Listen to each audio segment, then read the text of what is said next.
Hello and welcome to the 67th Annual Golden Globe Awards, live from Los Angeles. I'm Ricky Gervais. Thank you. You probably know me as the creator of The Office. No, you don't, do you? You think Steve Carell did it all? Oh, he's brilliant, isn't he, Steve Carell? He's amazing as the bumbling office manager. Where does he get his ideas from?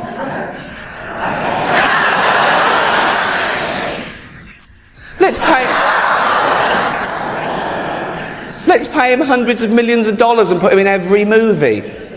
If you can't be bothered to go to the cinema to see Steve in action, then just watch him every Thursday here on NBC. Or if you think that particular version of the show has jumped the shark a little bit, this is what some of the forums are saying, then watch the original, Fridays, on Adult Swim.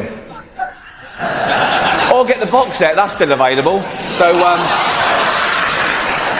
just 12 episodes in a special. Quality, not quantity, that's what counts. So go and get that. I will be making the most of this opportunity. I'm not used to these sort of viewing figures. Let's face it, nor's NBC. So, on a serious note, just looking at all the faces here reminds me of some of the great work that's been done this year by cosmetic surgeons. You all look great.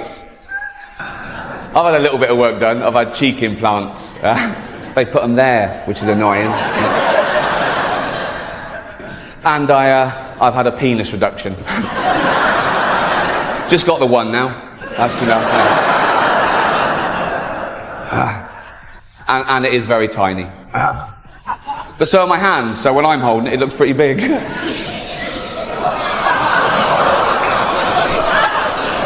And let's face it, I usually am holding it. I wish I was doing that now instead of this, to be honest. But it is an honour to be here in a room full of what I consider to be the most important people on the planet. Actors. They're just better than ordinary people, aren't they? We all know that. Imagine a world without actors. Oh, God, it doesn't bear thinking about it. Imagine if they ever went on strike. Oh, what would we do? You couldn't replace them. You couldn't replace them with any other profession, lawyers or doctors. Can you imagine a real surgeon doing what Hugh Laurie does in-house? It would be pathetic. He'd be all over the place. We're going, oh, where do I stand? How's my American accent?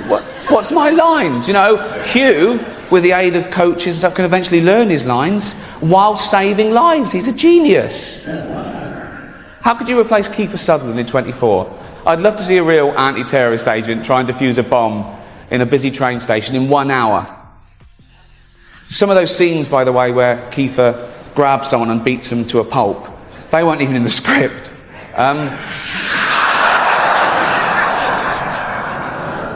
The director just said, keep rolling, we'll work it into them. When Rachel Reeves was appointed chancellor, many were hopeful for a change in economic policy. Yet, just weeks after taking office, she shocked the nation by revealing a massive £22 billion fiscal shortfall. This unexpected announcement raised questions from both critics and supporters. Was this a genuine acknowledgement of the country's economic struggles, or was it a strategic move designed to shape the political narrative? The Institute for Fiscal Studies had already warned that the Labour Party would inherit a tight financial situation, making Reeves' dramatic announcement feel less like a surprise and more like a pre-planned political move. While some argued that it was simply a matter of following the facts, others saw it as an attempt to deflect criticism by framing the situation as an unexpected crisis. At the heart of the debate is a larger question: who is funding the campaign? And should voters be concerned about the influence of those behind the scenes? This issue isn't just about numbers. It's about following the process, but there's a bigger principle at stake, that Labour Party members who are being asked to vote for you should know who's bankrolling your campaign. That is why the Labour Party set up and accountability in the political process. Critics argue that Rachel Reeves' declaration of a £22 billion fiscal hole wasn't about facing economic realities, but rather about setting the stage for future excuses. With public trust in government at an all-time low, some have even compared the situation to trusting a fox to guard the henhouse. The question is, when will we stop allowing the elites to be the ones in charge? Shouldn't qualifications for leading the Taking went to Eton as a qualification to run the country? I mean, just where you went to school or your connections. Even cultural figures are joining the conversation. Comedian Ricky Gervais, known for his biting humor, offered a sharp critique of Reeves and her party. How many times do we hear politicians claim they're working for the people, only to quietly rewrite the rules to benefit themselves? Gervais' words echo the frustration of many Americans who feel that political leaders are more interested in power and self-interest than in serving the public.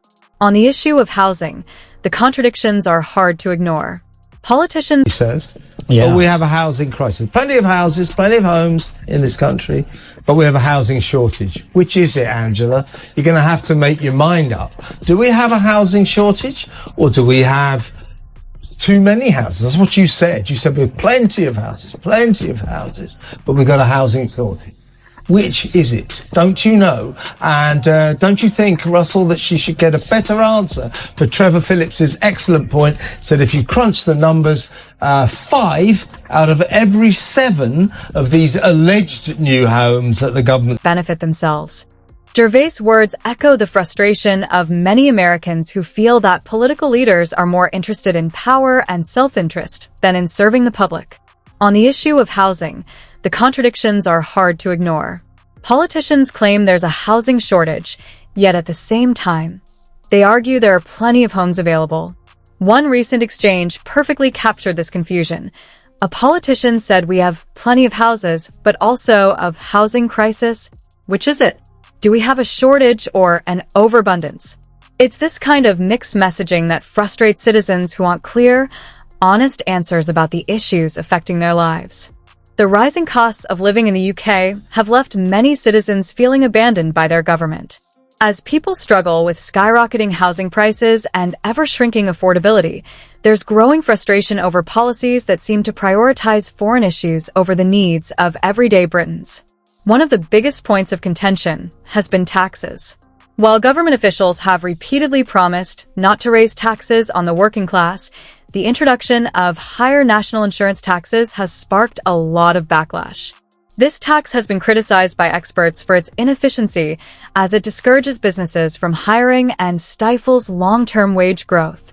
Critics argue that the tax hike goes against the government's supposed commitment to support hard-working families. Despite reassurances that this move was necessary to balance the burdens between employers and workers, the policy has done little to ease concerns. Many people view it as a betrayal, an attempt to save face politically at the expense of sound economic policy. The government has defended the tax increase, claiming that previous tax cuts were based on flawed reasoning, but this has done little to calm the storm of criticism. The controversies surrounding Rachel Reeves are a reflection of a much larger problem in politics today, a growing lack of trust between voters and their leaders. Polls show that more and more people feel disconnected from politicians who seem more focused on holding on to power than on delivering real, meaningful change. Reeves' time in office has been marked by broken promises and policies that only seem to widen the gap between the government and the public. Her actions, often out of sync with her initial promises, have left voters frustrated. As political commentator Ricky Gervais points out, politicians often say one thing but do another, and that rings especially true for those who feel abandoned by the very leaders they once believed would bring about reform. Labour's inability to follow through on key promises has hurt its credibility and raised doubts about the party's ability to lead effectively. Rachel Reeves came into office with high expectations and bold promises, but her time in charge has been defined by contradictions, controversies, and a lack of strong leadership. Whether it's mishandling issues like housing, freezing inheritance tax, or stumbling under pressure in interviews, Reeves has failed to inspire confidence in her ability to navigate the country through tough times.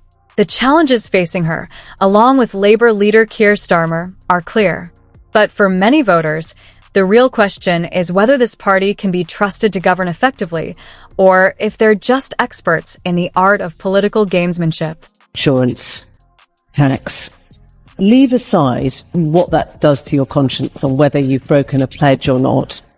Tax experts have told us this is one of the worst taxes to increase. On employers, it just discourages hiring, it encourages avoidance, it depresses longer-term wages. Why would you do that? Just to save an election promise, but to make a bad policy? Well, there were two choices on national insurance. Many people said, given that the previous government cut national insurance based on a false premise, the premise being that the money was there, that what I should have done was just reverse that. I think that would have been the wrong choice, because if I had done... Within weeks of being elected, Chancellor Rachel Reeves claimed to have discovered a £22 billion fiscal black hole left behind by the dastardly Tory. PR and the IFS had already warned that Labour would inherit an eye-wateringly tight fiscal position, but that didn't stop Reeves affecting to be... When Rachel Reeves was appointed Chancellor, many were hopeful for a change in economic policy. Yet, just weeks after taking office, she shocked the nation by revealing a massive £22 billion fiscal shortfall. This unexpected announcement raised questions from both critics and supporters. Was this a genuine acknowledgement of the country's economic struggles, or was it a strategic move designed to shape the political narrative? The Institute for Fiscal Studies had already warned that the Labour Party would inherit a tight financial situation, making Reeves' dramatic announcement feel less like a surprise and more like a pre-planned political move. While some argue that it was simply a matter of following the facts, others saw it as an attempt to deflect criticism by framing the situation as an unexpected crisis. At the heart of the debate is a larger question: who is funding the campaign? And should voters be concerned about the influence of those behind the scenes? This issue isn't just about numbers. It's about transparency and accountability in the political process. Critics argue that Rachel Reeves' declaration of a £22 billion fiscal hole wasn't about facing economic realities, but rather about setting the stage for future excuses. With public trust in government at an all-time low, some have even compared the situation to trusting a fox to guard the henhouse. The question is, when will we stop allowing the elites to be the ones in charge? Shouldn't qualifications for leading the country be